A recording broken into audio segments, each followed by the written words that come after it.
It's a great pleasure to be here. And this is a hotel I knew very well before I moved here. I must have stayed here 50 times for conferences and EU problems. And it is, as Vanessa said, a period of flux. And I think we're very lucky to have Enrico here, who's thought a lot about new ways of doing politics, who was Prime Minister of Italy and now is running Sciences Po. So is training a whole new generation of young people in how to manage their lives, how to think critically, new ideas about how to do diplomacy. So I thought this would be a great opportunity to talk a bit about the flux of the European Union, a great experiment, maybe last century's idea, an institution of shared sovereignty in a period where nationalism seems on the rise, a place that has expanded so far and in a way so fast that it has great strains now, not so much between North and South, though those exist, but between East and West in terms of simple values, democratic values, rule of law.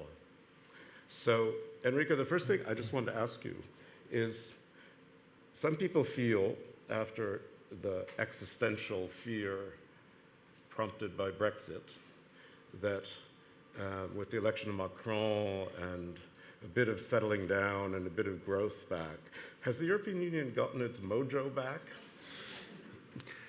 Thank you very, very much for this invitation. First of all, for me, it's a great pleasure to be here, and a little bit strange to talk here in Brussels. Europe combining with luxury, fashion, Europe seems to be a little bit délabré maintenant. So, but I think you touched the point. We had a year, 2016, in which for the first time in our lives, we had the idea that Europe was close to die. It was after Brexit, you remember, we started to think about Frexit, Grexit, Italexit. Brexit was a very, very strong and successful brand. And branding today is one of the most important activities in politics too. Today it is a little bit less because it is not just brand, there's contents. And 17 is a year in which we had the French elections and the German elections, and these and others, of course.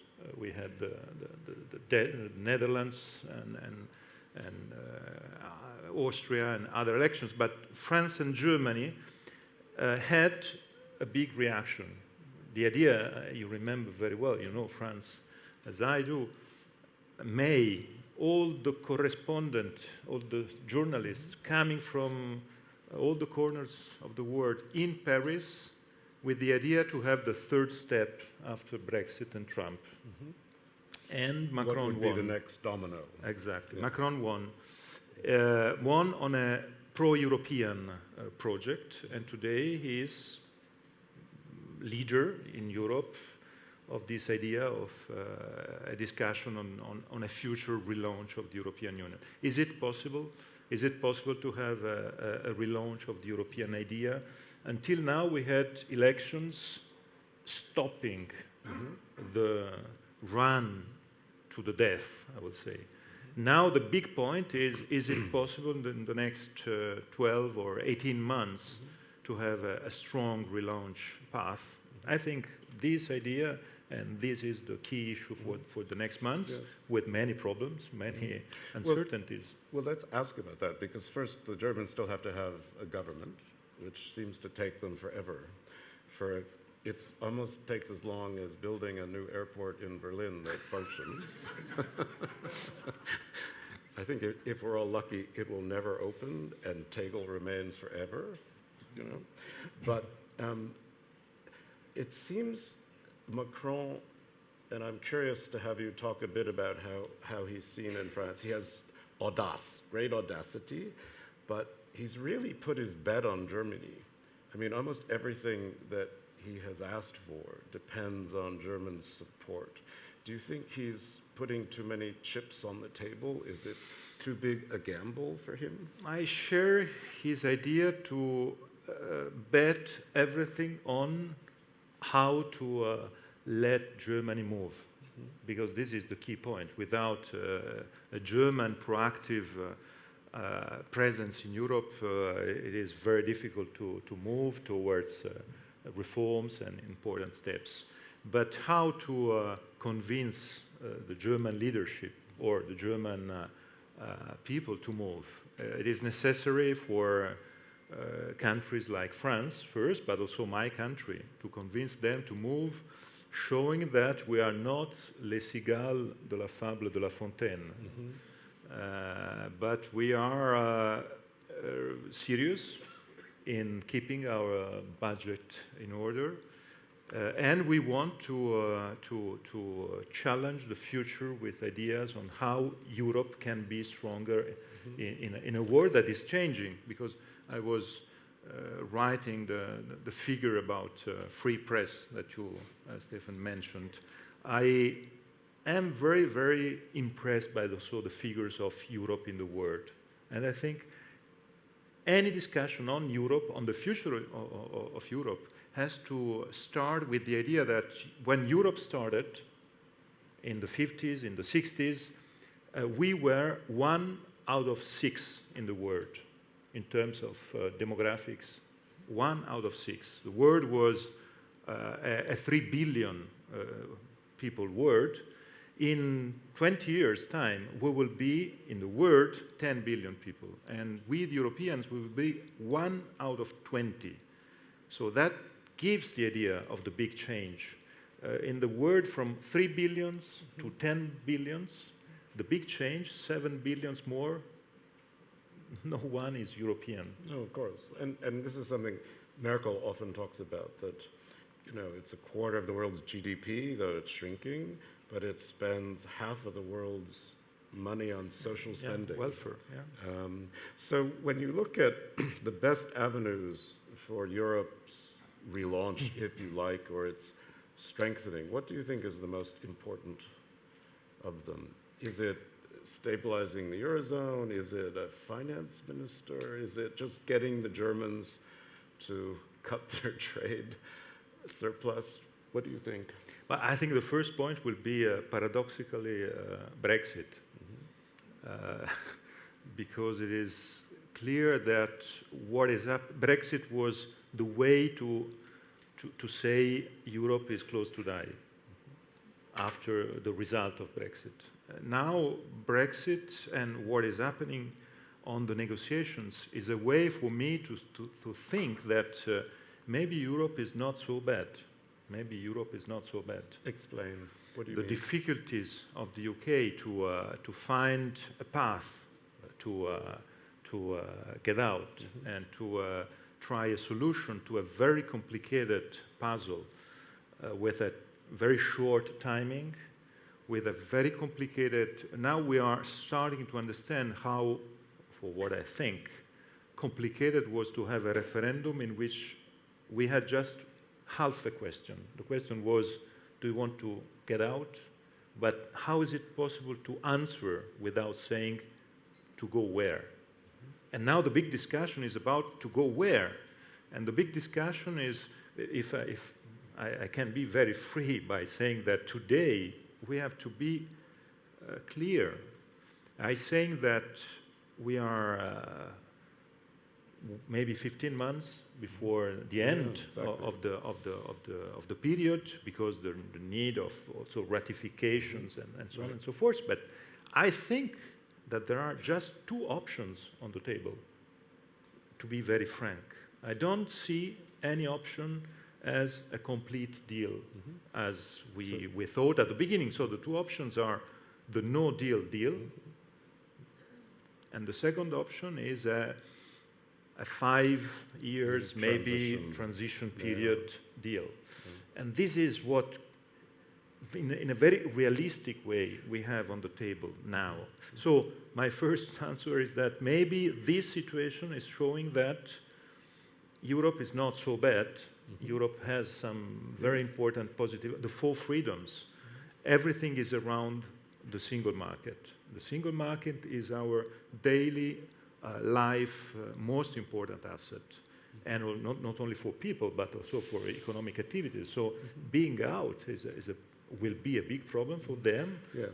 I mean, in a broader way, what strikes me, I got into a lot of trouble by writing an essay suggesting Britain was unmoored and heading toward introversion and irrelevance, which is what a lot of Britain's allies feel.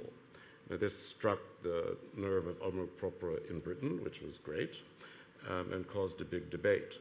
But what struck me most is that Britain was always famous for its openness to the world, its global outlook, and the people who favored Brexit kept talking about this, global Britain, whatever that means. But the vote for Brexit seemed to me absolutely the reverse.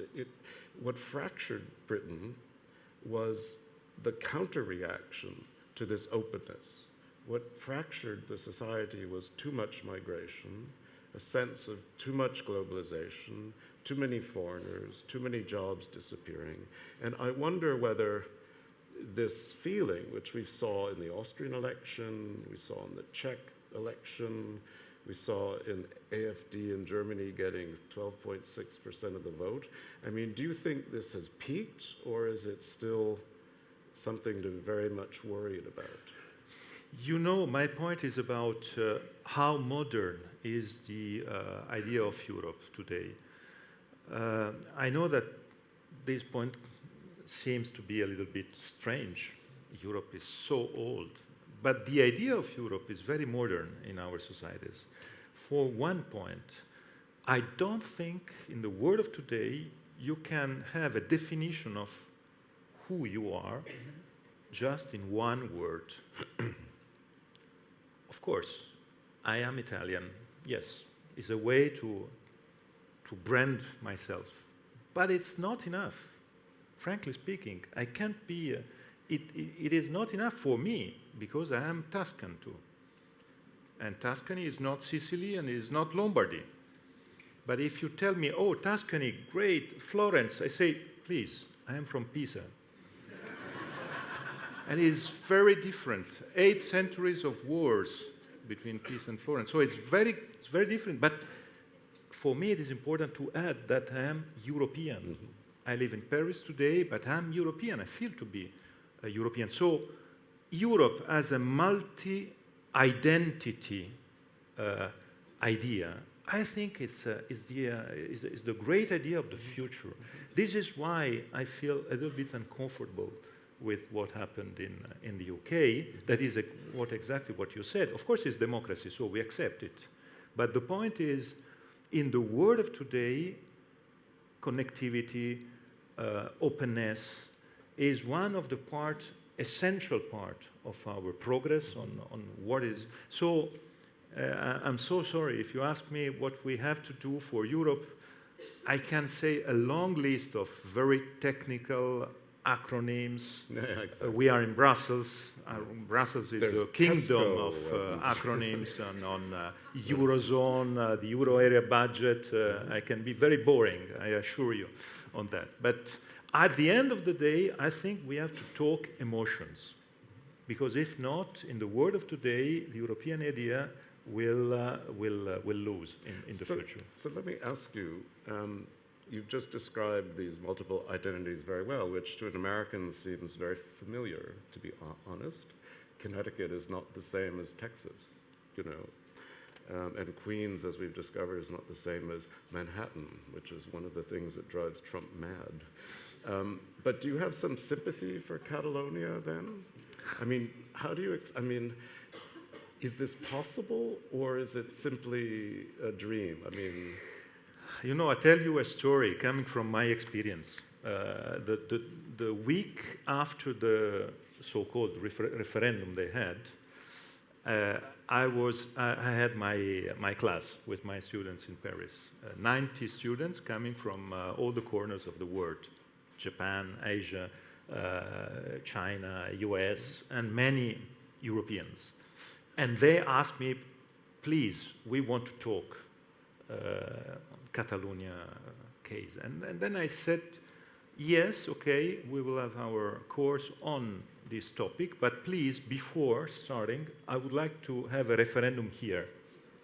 And so please answer my question and talk with your stomach, please, not with your...